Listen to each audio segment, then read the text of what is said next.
اردو آواز T V. السلام علیکم فرینڈز، اردو آواز ٹی وی اور آپ کی ہوسٹ نصرت جہاں آسٹریلیا سے وی آئی پی گپ شپ ایپیسوڈ 6 اور آج کی ہماری وی آئی پی مہمان محترمہ ارم شبیر صاحبہ گجرانوالہ پاکستان سے۔ اسی طرح دوستو، اگر آپ بھی ہمارے وی آئی پی دوست ہیں یعنی ویژولی امپیئر پرسن ہیں تو ہم سے رابطہ کریں، اپنی خوبصورت آواز، اپنا پیارا میسج اپنے دوستوں تک پہنچائیں۔ ہمارا واٹس ایپ نمبر +614802132265 اور ای میل ایڈریس urduawaztv@gmail.com۔ اگر آپ نے اب تک اپنے اس چینل کو سبسکرائب نہیں کیا تو ضرور سبسکرائب کریں اور ویڈیوز کو انجوائے کریں، شیئر کریں، ریمارکس دیں، اپنی رائے ہم تک پہنچاتے رہیں۔ آج کے اس پروگرام کو ہوسٹ کریں گے محترم تالش حسین طور صاحب گجرانوالہ پاکستان سے۔ اور تالش حسین طور صاحب کے بارے میں دوستوں بتاتی چلوں کہ ایک بہت اچھا سیگمنٹ لے کے آتے ہیں، سانجیاں گلاں، بہت اچھی نیوز لے کے آتے ہیں پنجابی میں۔ پاک گلوبل نیوز کے نام سے یوٹیوب چینل چلاتے ہیں دوستو، ان کا لنک میں شیئر کر دیتی ہوں آپ سے، ان کو سبسکرائب کریں، ان کو سنیں، کیونکہ بڑی میٹھی زبان پنجابی میں یہ آپ سے گپ شپ کرتے ہیں، نیوز لے کے آتے ہیں آپ کے لیے۔ دوستو ویڈیوز کو آخر تک ضرور دیکھیے گا اور اب ہم چلتے ہیں تالش حسین طور صاحب کی جانب۔ السلام علیکم نصرت، آپ کا بہت شکریہ کہ اردو آواز ٹی وی کے پروگرام وی آئی پی گپ شپ میں آج آپ نے مجھے ایک انٹرویو ریکارڈ کرنے کا موقع دیا۔ تو آپ کا میزبان تالش حسین طور حاضر ہوں اور میرے ساتھ آج کی بہت ہی امپورٹنٹ گیسٹ موجود ہیں، محترمہ میڈم ارم شبیر صاحبہ، جن کا تعلق گجرانوالہ سے ہے۔ تو اس سے پہلے کہ میں بہت زیادہ مخل ہو جاؤں آپ ویورز کے درمیان اور میڈم کے درمیان، میں براہ راست سوالات کا سلسلہ شروع کرتا ہوں۔ السلام علیکم میڈم۔ وعلیکم السلام۔ اچھا میڈم، آپ کے بارے میں ماشاءاللہ سے ہم نے بہت کچھ سن بھی رکھا ہے اور آپ نے بارہا کامیابیاں حاصل کی ہیں، ویژولی امپیئرڈ ہونے کے باوجود آپ ایک کامیاب زندگی گزار رہی ہیں۔ سب سے پہلے تو میں آپ سے یہ پوچھنا چاہوں گا کہ ہمارے ویورز کو بتائیں کہ آپ نے تعلیم جو حاصل کی ہے being a visually impaired person, اس میں آپ کس طرح سے یہاں تک کامیاب ہو کر یہاں تک پہنچی ہیں؟ بسم اللہ الرحمن الرحیم۔ سب سے پہلے تو سب کو دیکھنے والوں کو السلام علیکم۔ تعلیم کا جو سفر ہے وہ اس طرح سے ہے کہ میں کنجنٹلی بلائنڈ ہوں، میرا آپٹک نرو دونوں آنکھوں کے ٹوٹلی ڈیمیجڈ ہیں۔ میرے پیرنٹس، میری مدر جو تھی وہ خود گریجویٹ تھی اور میرے پیرنٹس کا شروع سے یہ تھا کہ انہوں نے مجھے تعلیم کے زیور سے آراستہ کرنا ہے۔ اس سلسلے میں وہ انفارمیشن لیتے گئے اور at the age of 4 years when I was 4 years old وہ مجھے اقبال ٹاؤن میں I got admission in Khyber block Iqbal town school, الحمدللہ۔ اس کے بعد میں نے کچھ عرصہ یہاں پر تعلیم حاصل کی پرائمری تک، پھر میں نے جنرل ایجوکیشن سے بھی میں نے پڑھا اقبال ٹاؤن میں تقریباً 7th کلاس تک پڑھنے کے بعد میٹرک میں نے کیا سائٹڈ اسکول سے، اور آگے 3 سبجیکٹ سے میں نے ماسٹرز کیا۔ زبردست، 3 سبجیکٹس میں آپ نے ماسٹرز کیا، تو سب سے پہلا انتخاب آپ کا کون سا سبجیکٹ تھا؟ سب سے پہلے میں نے as a regular student B A کے فوراً بعد جو ماسٹرز کیا وہ تھا ویمن اسٹڈیز، اس میں میں نے سب سے پہلا ماسٹرز کیا اور اس میں میری ڈسٹنکشن تھی، پوزیشن ہولڈر تھی میں۔ زبردست۔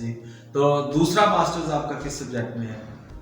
دوسرا اس کے بعد میں نے بی ایڈ کیا اسپیشل ایجوکیشن میں، اور پھر میں نے ایم اے انگلش کیا اور پھر میں نے ایم ایڈ کیا اسپیشل ایجوکیشن میں۔ اچھا، یہ آپ نے بی ایڈ بھی کیا ہے اور ایم ایڈ بھی کیا اسپیشل ایجوکیشن میں، اور اس کے علاوہ آپ نے ماسٹرز کیا انگلش میں، انگلش لٹریچر میں۔ تو ان تمام مضامین میں ماسٹرز تک پہنچنے کے لیے تو ویژولی امپیئرڈ پرسنس کو بہت زیادہ معاونت درکار ہوتی ہے، کیونکہ سارے سلیبس آپ کو ریکارڈڈ فارمیٹ میں نہیں ملتے، بریل فارمیٹ میں نہیں ملتے۔ تو اس طرح کی یہ جو مشکلات زندگی میں آئیں اسٹڈیز کے لیے، ان کو آپ نے کس طرح سے کور اپ کیا؟ سب سے پہلے تو کام تو وہی ہوتا ہے جو اللہ کی رضا سے ہوتا ہے، اللہ تعالیٰ کی جب تک توفیق شامل نہ ہو کوئی کام نہیں ہو سکتا۔ اس میں میرے پیرنٹس کا بہت بڑا ہاتھ تھا، اور میری امی کہتی ہیں کہ وہ ہم لوگ تب یہ بریل اور ریکارڈنگ کا تو خاص طور پہ کوئی اتنا کانسیپٹ ہی نہیں تھا۔ اکثر پیپرز کے پاس ہماری ٹیپ ریکارڈر خراب ہو جاتی تھی، یا نیشنل کے ٹیپ ریکارڈرز آتے تھے، کیسٹس ہم لوگ بازار سے خریدتے تھے، ٹی ڈی کے کی